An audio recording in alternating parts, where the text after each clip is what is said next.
ஆசீர்வாத கன்மலை ஐக்கிய ஊழியங்கள் வழங்கும் தேவராஜ்யத்தின் எக்கால சத்தம். கர்த்தருடைய பரிசுத்த நாமத்திற்கு ஸ்தோத்திரம். நம்முடைய கர்த்தரும் உலக இரட்சகருமாய் இருக்கிற ஆண்டவராக இயேசு கிறிஸ்துவின் நாமத்திலே உங்களை மறுபடியுமாய் வாழ்த்துகிறோம்.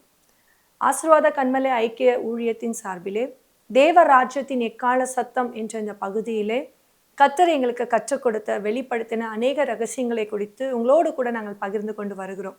ஒவ்வொரு வாரத்திலும் தேவன் அநேக ரகசியங்களை, பரலோக ராஜ்யத்தின் தன்மைகளை வெளிப்படுத்தும் பொழுது அதை நாம் பகிர்ந்து கொள்ளும் பொழுது அநேகர் அதன் மூலமாக ஆசீர்வதிக்கப்பட்டு பூரணத்துக்குள் கடந்து வருகிற வழிகளை அறிந்து அதற்குள்ளே கடந்து வந்து தேவ ராஜ்யத்தின் தன்மையை பெற்றுக்கொண்டு இருக்கிறார்கள் என்பதை அறியும் பொழுது மிகுந்த சந்தோஷம் அடைகிறோம். இந்த வாரத்திலே கூட கடந்த நாட்களில் நாம் பார்த்த பொழுது பரிபூர்ண காரியத்தை குறித்து, பூரண காரியத்தை குறித்து நம்ம பார்த்தோம்.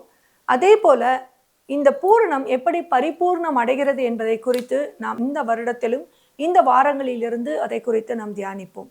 முதலாவது நாம் பார்க்கும் பொழுது நாம் எதில் பரிபூர்ணம் அடைகிறவர்களாய் இருக்க வேண்டும் என்பதை குறித்து கர்த்தர் வெளிப்படுத்தின சில காரியங்களை குறித்து, சில ரகசியங்களை குறித்து நாம் இந்த இடத்துல தியானிப்போம். கர்த்தர் கற்றுக் கொடுத்த அநேக ரகசியங்களில இந்த பகுதியிலே நாம் பார்க்கும் பொழுது அவர் சாபத்தை முறிக்கிற அதிகாரத்தை நமக்கு தருகிறார். இதை பார்க்கும் பொழுது நாம் இந்த காலகட்டங்களிலே வாழ்கிற, இக்காலத்திலே வாழ்கிற அல்லது பூமியிலே வாழ்கிற மனுஷர்களாகட்டும், மிருக ஜீவன்களாகட்டும், சர்வ சிருஷ்டியாகட்டும், இந்த சாபத்தினால் பிடிக்கப்பட்டிருக்கிறது என்பதை வேதம் தெளிவாய் ஒவ்வொரு அதிகாரத்திலும் நமக்கு வெளிப்படுத்துகிறது.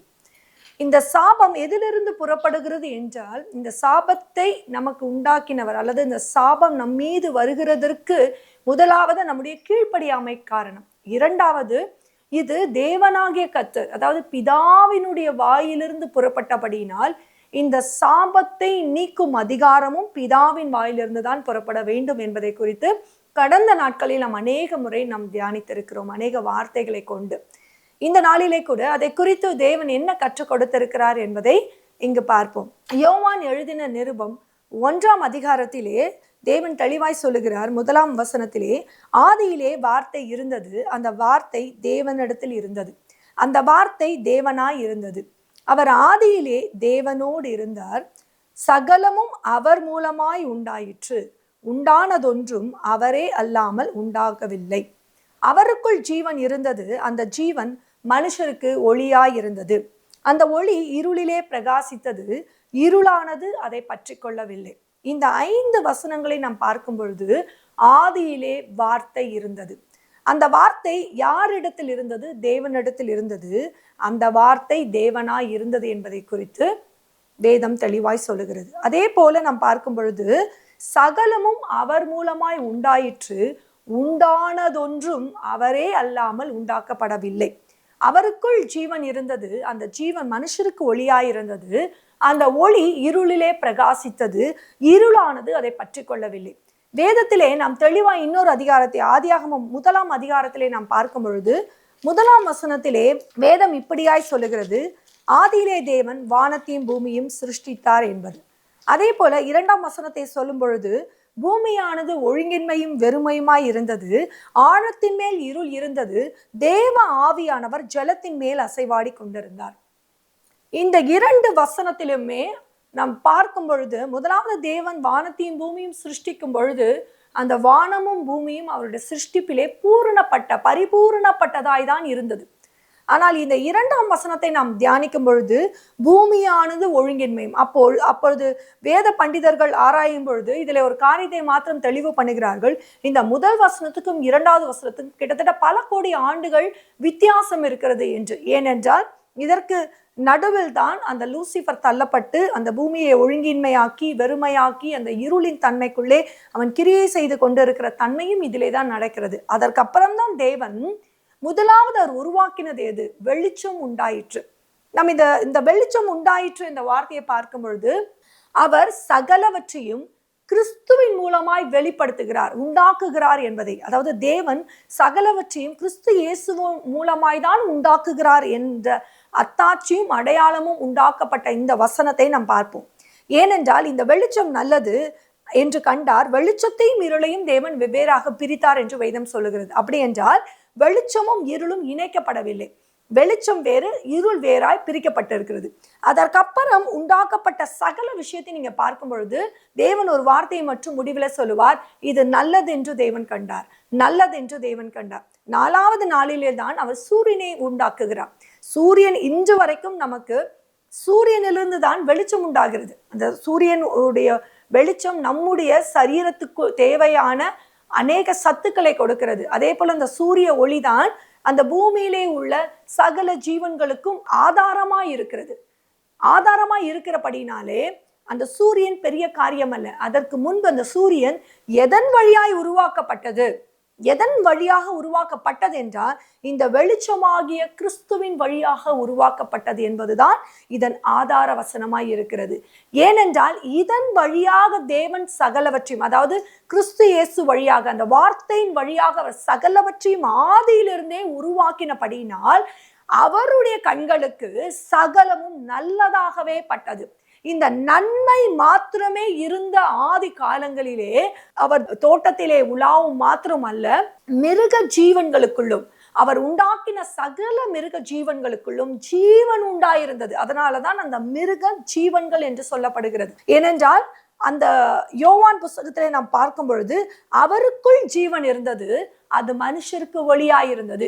அந்த ஜீவன் மனுஷருக்கு வழிகாட்டுதலாய் இருந்தது, மிருக ஜீவன்களுக்கு வழிகாட்டுதலாய் இருந்தது. அப்பொழுது என்றால் அது அவர்களுக்குள் எப்படிப்பட்ட காரியம் இல்லை என்றால் பொறாமையோ எரிச்சலோ மாம்ச குணாதிசயங்கள் அந்த ஜீவன்களுக்குள்ளும் மனுஷருக்குள்ளும் ஆதியிலே உருவாக்கப்பட்ட சகலவற்றுக்குள்ளும் இல்லாது இருந்தது. அவை ஒன்றோடு ஒன்று பிணைக்கப்பட்டு இணைக்கப்பட்டு ஒரு அன்பின் பெருக்கமாய் இருந்தது. அதுதான் நன்மையாய் நல்லது என்று தேவன் கண்டார் என்ற வார்த்தையின்படி அவர் எதையெல்லாம் நல்லது என்று கண்டாரோ அதில் நன்மை மாத்திரமே வாசமாய் இருந்தது. ஆனால் அவர் ஒரு தோட்டத்திலே மனுஷனை உண்டாக்கி அந்த இடத்துல 2 காரியத்தை வைத்தார். ஒன்று ஜீவ விருட்சம், இன்னொன்று நன்மை தீமை அறியத்தக்க கனி. இது தேவன் அவர்களுக்கு வைத்த ஒரு மிகப்பெரிய பரீட்சை. இந்த ஜீவ விருட்சத்தின் கனி எதற்கு நேராய் அந்த மனுஷனை வழி நடத்தும் என்றால் பரலோக ராஜ்யத்தின் தன்மைக்கு நேராய் அவனை திருப்பும். ஆனால் இந்த நன்மை தீமை அறியத்தக்க கனி அவன் புசிக்கிற மாத்திரத்திலே என்ன காரியங்கள் செயல்படும் என்றால் அவனுக்குள் தீமையின் கண்கள் திறக்கப்பட்டு தீமைக்குரிய அத்தனை காரியங்களுக்குள்ளும் அந்த மனுஷன் இழுக்கப்பட்டு அவன் தேவனை விட்டு புறம்பாக்குகிறவனாய் காணப்படுவான்.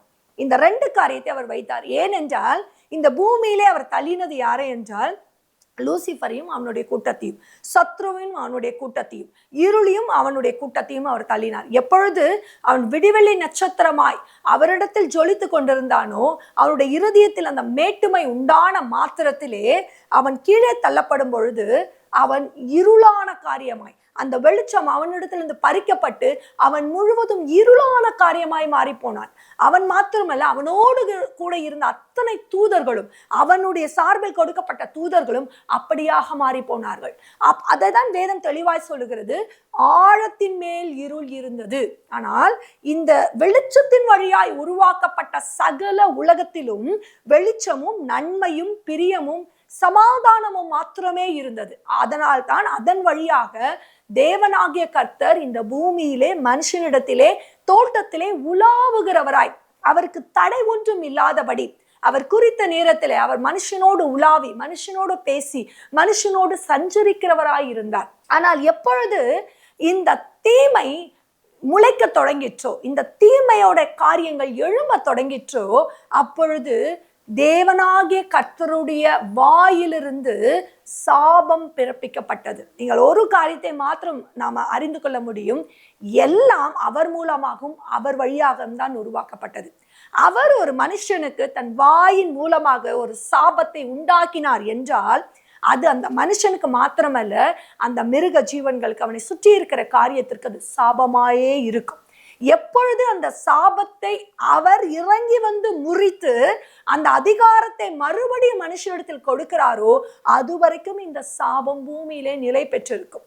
நாம் ஏன் இந்த சாபத்தை குறித்து இந்த நாளிலே பார்க்கிறோம் என்றால் இதன் வேர் எங்கிருந்து துவங்கிற்று என்பதை நாம் அறிந்து கொண்டே ஆனால் மாத்திரம்தான் இந்த வேர் முற்றிலுமாய் பிடுங்கப்பட்டு அது சுட்டரிக்கப்பட்டு தேவனுடைய அவர் விரும்புகிற அவர் நன்மை வாசம் செய்யும் வானத்தையும் பூமியும் விரும்புகிற அவருக்குள் நாம் அவர் விரும்புகிற வண்ணமாக அவர் சாயலின் வழியாகவும் ரூபத்தின் வழியாகவும் நம்மை மாற்றிக்கொள்ள முடியும், அல்லது அவர் நம்மை மாற்ற முடியும். அதனால் தான் இந்த சாபத்தின் தன்மையை குறித்து தேவன் எங்களுக்கு கற்றுக் கொடுத்த காரியத்தை உங்களோடு கூட நாங்கள் பகிர்ந்து கொள்ள விரும்புகிறோம். முதலாவது நம்ம பார்க்கும் பொழுது எப்படிப்பட்ட காரியத்தை பார்க்கிறோம் என்றால், இதுல தேவன் சொல்லிக் கொடுக்கும் பொழுது இந்த ஆதியாகமம் முதல் 2-3 அதிகாரத்திலே ஆதாமுடைய வாழ்க்கை வரலாறு, அதாவது ஆதாம் ஏவாளுடைய வாழ்க்கை வரலாறு குறித்து பார்க்கிறோம். இது எல்லாருக்கும் தெரிந்த ஒரு பகுதி தான், எத்தனையோ முறை நாம் வாசித்திருப்போம். இதிலே தேவன் எங்களுக்கு காட்டி கொடுத்தது 4 வகையான சாபம் தேவன் வாயிலிருந்து புறப்பட்டது. முதலாவது சாபம் யாருக்கு கொடுக்கப்பட்டது என்றால், அது வலு சர்ப்பத்திற்கு, அதாவது சர்ப்பத்திற்கு கொடுக்கப்பட்டது. நீங்க அதற்கு முன்பாக நீங்க பார்க்கும் பொழுது இந்த சர்ப்பத்துடைய தன்மையை குறித்து நாம் வாசிக்கும் பொழுது பார்த்தீங்கன்னா, அந்த சர்ப்பம் யாரிடத்தில் வருகிறது என்றால் ஏவாள் இடத்துல வருகிறது. இதைதான் வேதம் தெளிவாய் சொல்லுகிறது. இன்று கிறிஸ்தவ வட்டாரத்தில் ஏவாள் மூலமாக தான் பாவம் உருவாக்கப்பட்டது, ஏவாள் மூலமாக தான் இப்படிப்பட்ட காரியங்கள் உண்டாக்கப்பட்டது என்று இதுவரை நாம் கேட்டுக்கொண்டிருக்கிறோம். ஏனென்றால் ஏன் ஏவாளிடத்தில் வந்து ஏவாளிடத்தில் அந்த வார்த்தை, அதாவது அந்த ஏவாள் பெண்ணின் அடையாளமாய் கொடுக்கப்படுகிறார். பெண்களின் சாபம் முழுவதுமே ஏவாளின் வழியாக தான் புறப்பட்டது. ஏன்னா ஏவாளுக்கு கொடுக்கப்பட்ட அத்தனை தன்மையும் அதன் வழியாக தான் புறப்பட்டது என்று இதுவரைக்கும் நாம் அடையாளமாக்கப்பட்டு இருக்கிறோம். அப்ப அந்த ஏவாளுக்கு எப்படிப்பட்ட சாபம் கொடுக்கப்பட்டது? அதற்கு முன்பாக ஏவாள் இடத்துல சர்ப்பம் எதை பேசினது? சர்ப்பம் தெளிவா பேசின ஒரு காரியம் என்ன? அதை நம்ம வாசிக்கும் பொழுது, அந்த காரியத்தை நம்ம பார்க்கும் பொழுது பாத்தீங்கன்னா, ஆதியாகமம் 3ஆம் அதிகாரம் 4ஆம் வசனத்தை வாசிக்கும் பொழுது, சர்ப்பம் ஸ்ரீயை நோக்கி, நீங்கள் சாகவே சாவது இல்லை, நீங்கள் இதை புசிக்கும் நாளிலே உங்கள் கண்கள் திறக்கப்படும் என்றும், நீங்கள் நன்மை தீமை அறிந்து தேவர்களைப் போல இருப்பீர்கள் என்றும் தேவன் அறிவார் என்றது. சொன்ன வார்த்தை, நீங்க சாகவே சாவது இல்லை, இரண்டாவது உங்கள் கண்கள் திறக்கப்படும், நீங்கள் தேவர்களைப் போல இருப்பீர்கள். இந்த 3 காரியத்தை தான் அந்த ஏவாள் இடத்திலே சர்ப்பம் சொன்னது. அதற்கு முன்பு ஏவாள் எதிலிருந்து உருவாக்கப்பட்டாள்? தெளிவாய் சொல்லுகிறது, அவர் ஆதாமுக்கு அயர்ந்த நித்திரையை உண்டாக்கி அவருடைய விலா எலும்பிலிருந்து அவர் ஏவாளை உருவாக்கினார். ஏவாள் மண்ணினால் உருவாக்கப்படவில்லை, ஆதாமுடைய விலா எலும்பினால் உருவாக்கப்பட்டாள். இந்த விலா எலும்பினுடைய அடையாளத்தை நம்ம பார்க்கும் பொழுது அது ஒரு இருதயத்தை மறைக்கிற ஒரு பகுதியாய் இருக்கிறது. அப்போ தேவனுடைய சத்தமும் தேவனுடைய தன்மையும் தேவனுடைய ஆவியும் நிலைத்திருக்கிற ஒரு உன்னதமான தன்மையை தான் அவர் பெண்ணாய் உருவாக்கினார்.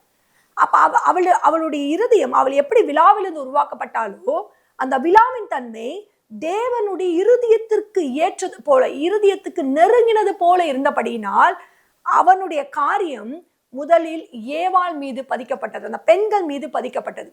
ஏனென்றால் அவர்களுக்கு தேவன் இன்னொரு காரியத்தையும் கொடுத்திருக்கிறார், சந்ததியை பெருக்குகிற ஒரு பாக்கியத்தையும் அவர்களுக்கு கொடுத்திருக்கிறார். ஆதாமுக்கு தேவன் கொடுத்தது, நீ தோட்டத்தை பண்படுத்தவும் அதை காக்கவும் வைத்தார். அப்போ காக்கிறதையும் பண்படுத்துறதையும் தான் ஆதாமுக்கு அவர் வைத்தார். ஆதாம் தேவனுடைய சாயலாக சிருஷ்டிக்கப்பட்டான், ஆதாம் மண்ணினாலே உருவாக்கப்பட்டான். ஆனால் ஏவாள் ஆதாமிலிருந்து உண்டான அந்த விலா எலும்பினாலே உருவாக்கப்பட்டபடியினால் அவள் தேவனுடைய ஆவியினால் நிறைக்கப்பட்டவளாய், தேவனுடைய ஆவி இருதயத்தில் தங்குகிறவளாய் அவள் மாறினாள். ஏனென்றால் நீங்க இந்த காலகட்டத்தில் கூட பார்க்கும் பொழுது பெண்கள் எப்பொழுதுமே பெண்களுடைய காரியத்தை பார்க்கும் பொழுது அவர்கள் ஜெபிப்பதும் சரி, அந்த குடும்பத்தை தாங்குவதிலும் சரி, தேவ சமூகத்திலே அமர்ந்து தேவனுடைய ரகசியங்களை கேட்பதிலும் சரி, அதை விசுவாசிப்பதிலும் சரி, எப்பொழுதுமே முன்னணியாய் நிற்பார்கள். வேதத்திலே உள்ள அநேக பெண்களை நம்ம பார்க்கும் பொழுது கூட தேவதூதன் அவர்களுக்கு சொல்லும் பொழுது, மரியாளை எடுத்துக்கொள்வோம், எலிசபெத்தை எடுத்துக்கொள்வோம், சகரியோட மனைவியை எடுத்துக்கொள்வோம், எல்லாருடைய காரியத்தை நீங்க பார்க்கும் பொழுது அவர்கள் தேவன் அவர்களிடத்துல பேசின மாத்திரத்திலே அவர்கள் அதை ஏற்றுக்கொண்டு அதை தேவனுக்கு தன்னை ஒப்பு கொடுத்து அவர்கள் அந்த காரியத்துக்குள்ளே கடந்து வருகிறதை நம்ம பார்ப்போம். அவர்கள் ஒரு நாளும் இது எப்படி ஆகும், இது இல்லை என்று சொல்லி அவர்கள் மறுக்கிறவர்களாய் அல்ல.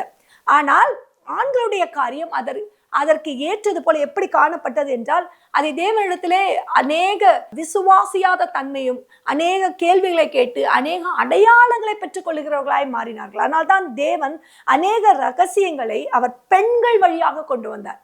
இந்த காரியத்தை சத்துரு அறிந்திருந்தபடியினால்தான் முதலாவது அவன் பெண்ணை, அதாவது ஏவாள் இடத்திலே இந்த காரியத்தை அவன் ஓபன் பண்ணான். அவன் ஏவாள் இடத்துல வந்து இந்த தன்மையை அவன் வெளிப்படுத்தும் பொழுது, ஏவாள் முதலாவது அவளுடைய பாவம் அல்லது அவள் செய்த தவறு, அவள் தேவனை விட்டு பிரிந்த காரியத்துல முதலாவது அவளுடைய காரியம் எங்கு கிரியை செய்தது என்றால் சிந்தையிலே கிரியை செய்தது. நீங்கள் அந்த வசனத்தை, அடுத்த வசனத்தை தெளிவாய் பார்க்கும் பொழுது, அப்பொழுது ஸ்திரீயானவள் அந்த விருட்சம் புசிப்புக்கு நல்லதும் பார்வைக்கு இன்பமும் புத்தியை தெளிவிக்கிறதற்கு இச்சிக்கப்படத்தக்க விருட்சமாய் இருக்கிறது என்று கண்டு அதன் கனியை பறித்து புசித்து தன் புருஷனுக்கும் கொடுத்தாள், அவனும் புசித்தான். இதுல முதல் பகுதியை நீங்க பார்க்கும் பொழுது அந்த கனி பார்வைக்கு நல்லதாய், பார்வைக்கு இன்பமானதாய், புசிப்புக்கு அந்த கனி எப்படி இருக்கும் என்று கூட அவள் அறியவில்லை.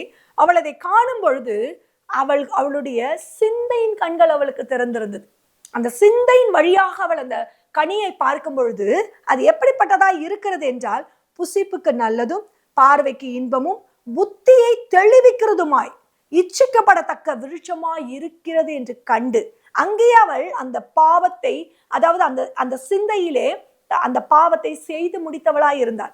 அந்த சிந்தையிலே அவள் அந்த தீர்மானத்தை எடுத்திருந்தாள். எப்பொழுது அவள் அந்த சிந்தையிலே அந்த தீர்மானத்தை எடுத்தாலோ அதற்கப்புறம் அவளுடைய சரீரம் அதை செயல்படுத்துறது. அவள் கண்டு அதை பறித்து அதை புசித்து தன் புருஷனுக்கு கொடுத்தாள், அவனும் அதை புசித்தான்.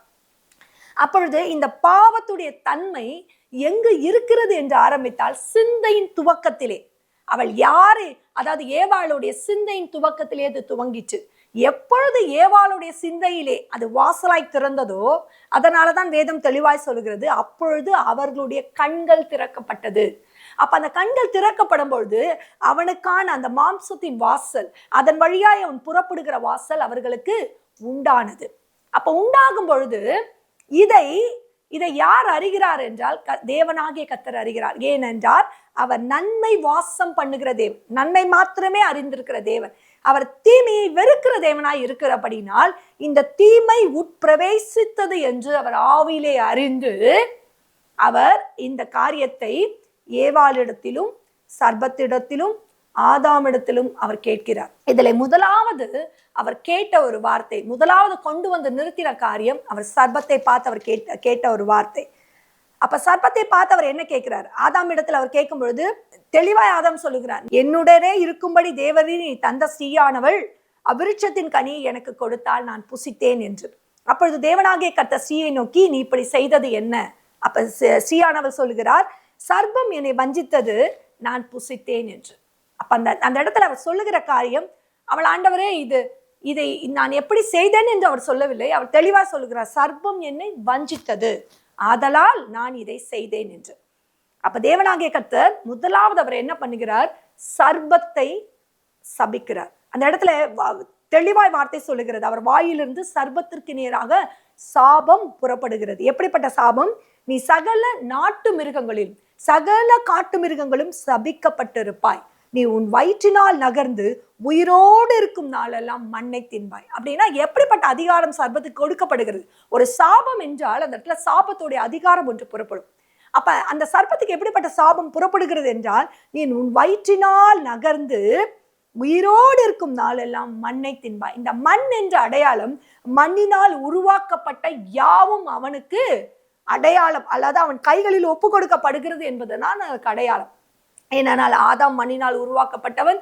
அதே போல நீங்க வேதத்துல பாத்தீங்கன்னா தேவன் சகல பறவைகளையும் மிருக ஜீவன்களையும் மண்ணினாலே உருவாக்கி ஆதாம் இடத்துல கொண்டு வந்து இதற்கு என்ன பெயர் வைப்பாய் என்று பார்ப்போம் என்று கொண்டு வந்தார். அப்போ தேவன் சகலவற்றையும் மண்ணினால் உருவாக்கினால் அந்த மண்ணால் உருவாக்கப்பட்ட யாவுமே யாருக்கு அடிமையாய் அல்லது யாருக்கு ஒப்பு கொடுக்கப்படுகிறது என்றால் இந்த சர்பத்துக்கு ஒப்பு கொடுக்கப்படுகிறது. அதனால்தான் வேதம் இதுல தெளிவாய் சொல்லுகிறது, நீ உன் வயிற்றினால் நகர்ந்து. ஏனென்றால் சர்பத்துடைய அடையாளங்களை வேதம் எப்படி சொல்லுகிறது? அவன் விழுங்குகிறவனாய் இருக்கிறான். அவன் நம்ம எப்படிப்பட்டவனாய் இருக்கிறான் என்றால் விழுங்குகிறவனாய் இருக்கிறான். அப்போ அந்த விழுங்கி அவன் என்ன பண்ணுகிறான்? தன்னை பெருத்து கொள்ளுகிறான். அதனால் தான் உன் வயிற்றினால் நீ நகர்ந்து உயிரோடு இருக்கும் நாளெல்லாம் மண்ணை தின்பாய் என்று தேவனாகிய கர்த்தருடைய வாயிலிருந்து புறப்பட்ட முதல் சாபம் அது வஞ்சிக்கிற சர்பத்துக்கு நேராய் புறப்பட்டது. இன்றளவும் அந்த காரியம் நடந்தேறுகிறதை நாம் அறிந்து கொண்டிருக்க முடியும். இரண்டாவது, இந்த சாபம் யாருக்கு போகிறது என்றால், இதற்கு அவர் இதை நாம் பிறகு பார்ப்போம். அடுத்தது அவர் ஸ்ரீயை நோக்கி பார்க்கிறார். ஸ்ரீயை நோக்கி பார்க்கும்போது அந்த ஸ்ரீயை பார்த்து அவர் சொன்ன ஒரு வார்த்தை என்ன தெரியுமா? நீ கர்ப்பவதியாய் இருக்கும் பொழுது உன் வேதனையை மிகவும் பெருக பண்ணுவேன், வேதனையோட பிள்ளை பெறுவாய், உன் ஆசை உன் புருஷனை பற்றி இருக்கும், அவன் உன்னை ஆண்டு கொள்ளுவான். அப்ப அவன் உன்னை ஆண்டு கொள்ளுவான் என்று சொல்லுகிற வார்த்தைக்கு முன் அவளை ஆண்டது, அவளை ஆட்கொண்டது தேவனாகிய கர்த்தருடைய ஆவி. தேவனாகிய கர்த்தர் அவளை ஆட்கொண்டிருந்தார். எப்பொழுது தேவன் இந்த காரியத்தை, ஏவாளுடைய தன்மையை அவர் எப்பொழுது இந்த சாபமாய் வெளிப்படுத்துகிறாரோ, முதலாவது மிகுந்த கர்ப்பவேதனை, இன்றளவும் அந்த காரியங்கள் பெண்களுக்கு நடந்தேறி கொண்டே இருக்கிறது. இரண்டாவது ஒரு காரியம், உன் ஆசை உன் புருஷனை பற்றி இருக்கும். அப்ப அந்த ஆசை முழுவதுமே அந்த புருஷனை மாத்திரமே பற்றி இருக்கிற தன்மையாக தான் இருக்கிறதே தவிர, அதை தாண்டி அவளால் ஒன்றுமே செய்ய முடியாத ஒரு நிலையில தான் இன்னைக்கு பெண்கள் நிறுத்தப்பட்டிருக்கிறாங்க. மூன்றாவது பாத்தீங்கன்னா, உன்னை அவன் ஆண்டு கொள்ளுவான். ஆமேன். அப்போ உன்னை அவன் ஆண்டு கொள்ளுவான் என்று அவர் சொல்லுகிற துவக்கம் எதனுடைய ஆரம்பம் என்றால், சத்ருவினால் வஞ்சிக்கப்பட்ட மனுஷனாய், சத்ருவினால் வஞ்சிக்கப்பட்ட மனுஷன் இந்த ஸ்ரீயை ஆண்டு கொள்ளுகிற துவக்கமாய் அடுத்தது வருகிறது. அப்ப மூன்றாவது அவர் ஆதாமை பார்த்து, அவர் நீ சபிக்கப்பட்டிருப்பாய் என்று வார்த்தையை அவர் சொல்லவில்லை. அந்த இடத்துல ஆதாமை பார்த்து அவர் சொன்னது, உன் மனைவியின் பேச்சை நீ கேட்டபடினால், நான் புசிக்க வேண்டாம் என்று உனக்கு சொன்ன கனியை நீ புசித்தபடினால், நீ வேர்வையோடு, அதாவது உன் வேர்வை, உன்னுடைய வேர்வை நிலத்துல சிந்தி அதனுடைய வேர்வையினாலதான் நீ ஆகாரம் புசிப்பாய், உன்னின் நிமித்தம் பூமி சபிக்கப்பட்டிருக்கிறோம். ஆதாமின் நிமித்தம் பூமியை அவர் சபித்தார், ஆனால் ஆதாமை சபிக்கவில்லை. நீங்க தெளிவாய் வேதத்திலே பார்க்கும் பொழுது அந்த இடத்துல பூமி உன் நிமித்தம் சபிக்கப்பட்டிருக்கும், நீ உயிரோடு இருக்கும் நாளெல்லாம் வருத்தத்தோட அதன் பலனை புசிப்பாய் என்றுதான் ஆதாமுக்கு அவர் கொடுத்த சாபம் ஆதாமுக்கு அதை தான் அவர் கொடுத்தார். அப்ப இதுல இருந்து என்ன காரியத்தை நம்ம அறிந்து கொள்ள முடியும் என்றால், ஆதாமின் நிமித்தம் பூமி சபிக்கப்பட்டிருக்கிறது. அப்போ இரண்டாம் ஆதாம் ஆகிய கிறிஸ்து வெளிப்படும் பொழுது இந்த சர்வ பூமியும் விடுதலை அடையும். அப்ப முதலாம் ஆதாம் செய்த தன்மையாலே இழந்து போன ஒரு காரியத்தை, அதிகாரத்தை இரண்டாம் ஆதாமாகிய கிறிஸ்துவினால் தான் நாம் பெற்றுக்கொள்ளுகிறோம். அடுத்ததாக நம்ம பார்க்கும் பொழுது இந்த மூன்று காரியத்தை நம்ம பார்க்கிறோம். அடுத்ததாக நாம் பார்க்கும் பொழுது, எப்பொழுது ஆதாமுடைய சந்ததி சபிக்கப்பட்டது என்று இதை நாம் வேதத்திலே தெளிவாய் பார்க்கும் போது ஆதியாகமம் 4ஆம் அதிகாரத்தை நாம் பார்க்கிறோம். இந்த 4ஆம் அதிகாரத்திலே காரியங்கள் எப்படி கொடுக்கப்பட்டிருக்கிறதுனா, ஆதாமுடைய சந்ததி பிறக்கிறது, காயின் ஆபேல். இந்த காயின் ஆபேலுடைய காரியத்தை நீங்க உள்வாங்கும் பொழுது வேதத்துல ஆபேலை குறித்து 2 வார்த்தை தான். ஆபேலுடைய காணிக்கை, ஆபேலையும் ஆபேலுடைய காணிக்கையும் கர்த்தர் அங்கீகரித்தார், அதற்கப்புறம் அவன் கொலை செய்யப்பட்டான். இவ்வளவுதான் ஆபேலை குறித்து சொன்ன வார்த்தை. ஆனால் காயினை குறித்து அவர் சொல்லும் பொழுது காயினையும் காயினுடைய காணிக்கையும் அவர் அங்கீகரிக்கவில்லை. இதுல தெளிவா ஒரு வார்த்தை நீங்க பார்க்கும் பொழுது, எப்பொழுது காயின் நிராகரிக்கப்பட்டானோ, காயினுடைய சகலமும் நிராகரிக்கப்பட்டது. காயினுடைய கையின் பிரயாசமும், காயின் கொண்டு வந்து தேவ சமூகத்திலே நிறுத்தினது எல்லாமே நிராகரிக்கப்பட்டது. அதனால் தான் தேவன் சொல்லுகிறார், முதலாவது அவர் பலிபீடத்துல வைக்க வேண்டியது நம்மை தான் நாம் பலிபீடத்துல வைக்க வேண்டும். ஏனால் நாம் அங்கீகரிக்கப்பட்டால் ஒழிய நம்மை சார்ந்த எதுவும் அங்கீகரிக்கப்படாது. இந்த இடத்திலே அவர் தெளிவாய் சொல்லார், அவர் காயினையும் அவன் காணிக்கையும் அங்கீகரிக்கவில்லை. எப்பொழுது காயின் நிராகரிக்கப்பட்டானோ அந்த நிமிஷத்திலே பாவம் அவனுக்குள்ளே உருவாக தொடங்கிற்று, அவனுக்குள் பிரவேசிக்க தொடங்கிற்று. அதே அதிகாரத்திலே நீங்க வாசிக்கும் பொழுது காயினுக்கு மிகுந்த எரிச்சல் உண்டாயிற்று என்று வேதம் சொல்லுகிறது. இந்த எரிச்சலின் தன்மை நாம் ஒரு எரிச்சல் கோபம் படுகிற தன்மையின் அடையாளம் அல்ல, அவனுக்குள் பாவத்தின் வேர் உற்பத்தியாக தொடங்கின அடையாளத்தை தான் அவர் அந்த இடத்திலே சொல்லுகிறார். ஏனென்றால் அதை ஆதாமிடத்திலே அவர் வைக்கவில்லை. ஆதாம் தேவ சாயலா சிருஷ்டிக்கப்பட்டபடியினால் ஆதாமுக்கு அவர் கொடுத்த தண்டனை, நீ உயிரோடு இருக்கும் நாளெல்லாம் வருத்தப்பட்டு அந்த பலனை புசிப்பாய் என்பதுதான். அதனாலதான் ஆதாமுக்கு மூன்றாவதாக சேத் என்ற குமாரனை கொடுத்து அவர்கள் கர்த்தருடைய நாமத்தை தொழுது கொள்ளத்தக்கதான கிரியையை அவர் கொடுக்கிறார். ஆனால் காயினுக்கோ அந்த சாபத்தை அவர் கொடுத்திருந்தார். அப்ப காயினுக்கு அந்த சாபம் கொடுக்கப்படும் பொழுது அவன் அந்த சாபத்தின் விளைவை அவன் எப்படி பயன்படுத்துகிறான் என்று பார்த்தால், அதுல தெளிவா 7ஆம் வசனம் சொல்லுகிறது, நீ நன்மை செய்தால் மேன்மை இல்லையோ, நீ நன்மை செய்யாதிருந்தால் பாவம் வாசற்படியில் படுத்திருக்கும், அவன் ஆசை உன்னை பற்றி இருக்கும், நீ அவனை ஆண்டு கொள்ளுவாய். எதை நீ அவனை ஆண்டு கொள்ளுவாய் என்ற வார்த்தை பாவத்தின் பிறப்பிடமாய், காயினுடைய தன்மை பாவத்தின் பிறப்பிடமாய் புறப்படுகிறது என்ற அடையாளத்தையும் அந்த இடத்துல போடுகிறார் அவர். நீ அவனை ஆண்டு கொள்ளுவாய். அப்பொழுது அந்த இடத்திலே எப்பொழுது சர்ப்பத்திற்கு அவர் சாபத்தை கொடுத்தாரோ, அடுத்த அதிகாரத்திலே அவனுடைய, அதாவது ஆதாமுடைய சந்ததியிலே அந்த சாபம் பாவத்தின் பிறப்பிடமாய் தோன்ற தொடங்கிடுச்சு. பாவத்தின் முதல் அடியாய் தோன்ற தொடங்கிடுச்சு. இதனுடைய அடையாளம் என்ன தெரியுமா? அடுத்தது கொலை. அந்த கொலை அவன் தெளிவாய் சொல்லுகிறான். அதாவது ஆபேலுக்கு விரோதமாய் எழும்பி அவனை கொலை செய்தான். அந்த இரத்த பழியை பூமி வாங்க தொடங்கிடுச்சு. ஏனென்றால் பூமி அதற்கு முன்பே எப்படிப்பட்ட காரியமாய் இருக்கிறது என்றால் சபிக்கப்பட்ட காரியமாய் இருக்கிறது. அடுத்தது இரத்த பழியும் வாங்குகிற அடையாளமாய் காணப்பட்டது. அடுத்தது நாலாவது காரியத்தை நம்ம பார்க்கும் பொழுது பாத்தீங்கன்னா, இந்த அதிகாரம், இது ஒவ்வொரு அதிகாரத்தை நம்ம வாசிக்க தொடங்கும் பொழுது அடுத்தது 7 பழி சுமரும் என்ற காரியம் காயினுக்கு கொடுக்கப்படும் பொழுது அந்த காயினுடைய குமாரர் 70. அப்ப இந்த சாபமும் இந்த பாவமும் பெருக தொடங்கின அடையாளத்தை நாம் இதிலிருந்து பார்க்கிறோம். அப்ப இந்த பெருக்கத்தோடைய முடிவு இது எல்லை இல்லாமல் புறப்படுகிறதா இருக்கிறது. ஆனால் இதற்காக தான் நம்முடைய ஆண்டவராக இயேசு கிறிஸ்து இந்த பூமியிலே வந்து தன்னுடைய ரத்தத்தை சிந்தி நம்மை மீட்டு கொண்டார். ஆனால் இந்த கடைசி காலத்திலே அவர் வெளிப்படுகிற காரியம், இந்த சாபத்தையும் இந்த பாவத்தையும் அவர் வேரோடே அறுக்கிறவராய், வேரோடே சுட்டெரிக்கிறவராய், எழும்புகிறவராய் இருக்கிறபடினால்தான் நமக்கு அவர் எப்படிப்பட்ட அதிகாரத்தை கொடுக்கிறார் என்றால், சாபத்தை முறிக்கிற அதிகாரம். அந்த சாபத்தை முறிக்கிற அதிகாரம், அதால்தான் வேதம் தெளிவாய் சொல்லுகிறது, மீட்பர் வந்து அவர் மறுபடியும் நமக்கு எப்படிப்பட்ட அதிகாரத்தை கொடுக்கிறவராய் இருந்தார். நாம் ஆதியிலே இழந்த அந்த அதிகாரம், ஆதியில நம் மகிமையை மட்டும் இழக்கவில்லை, அதிகாரத்தையும் இழந்திருக்கிறோம். இந்த அதிகாரத்தை அவர் திருப்பி கொடுக்கும் பொழுது இந்த சாபம் வேரோடு, ஆதி வேரோடு முறிக்கப்பட்டு அது சுட்டெரிக்கப்பட்டு மறுபடியுமாய் சாபம் அறவே இல்லாத ஒரு பூமியாய், புதிய பூமியாய் அவர் உருவாக்கவே உங்களையும் என்னையும் இந்த கடைசி காலத்தில் அவருடைய யவன சந்ததியாய் தெரிந்து கொண்டிருக்கிறார். ஆதலால் தான் இந்த காரியத்தை குறித்து வேதம் நமக்கு தெளிவாய் உரைக்கிறது. நாம் இதிலே பரிபூர்ணப்பட்டவர்களாய் மாற தொடங்கும் பொழுது வேதம் தெளிவாய் சொல்லுகிறது, அப்பொழுது ஒரு சாபமும் இராது. அந்த சாபம் நம்மை மேற்கொள்ளாது, அந்த பாவத்துடைய நிழல் நம்மை அண்டாது. அப்ப இந்த காரியத்தின் தன்மை நமக்குள்ளே கிரியை செய்கிறதற்கு தான், நம்ம இதிலே பரிபூர்ணப்படுத்ததான் அவர் மீட்பராய், ராஜாதி ராஜாவாய், நீதியை வெளிப்படுத்துகிறவராய் அவர் புறப்படுகிறார். அதனால்தான் இந்த நாளிலே நாம் இந்த அதிகாரத்தை பெற்றுக்கொள்ள அவரிடத்தில் நம்மை தாழ்த்துவோம். பரிசுத்தமுள்ள பிதாவே, எங்களை முழுதுமாய் நாங்கள் ஒப்புக் கொடுக்கிறோம். எங்களுக்கு வெளிப்படுத்தின இந்த சத்தியத்துக்காய் எமக்கு சோத்திரம் ஆண்டவரே. அப்பா, இந்த வார்த்தையின்படி உம்முடைய வாயிலே பிறக்க போகிற அந்த அதிகாரத்தை பெற்று இந்த சாபத்தை வேரோடு அறுக்கிற, சுட்டரிக்கிற சந்ததியாய் நீர் உம்முடைய சந்ததியை மாற்றுவீராக. அது வேர்கொண்டு கிழக்கிலும் மேற்கிலும் வடக்கிலும் தெற்கிலும் பரம்பி உம்முடைய புதிய பூமியை உருவாக்குகிற தன்மையாய் அது மாறுவதாக கர்த்தாவே, உம்முடைய வல்லமையில கருத்திலே எங்களை தாழ்த்தி நாங்கள் அர்ப்பணித்து ஒப்பு கொடுத்து ஜெபிக்கிறோம். கிறிஸ்து இயேசு நாமத்தில் ஜெபிக்கிறோம் அன்பின் பரலோக பிதாவே.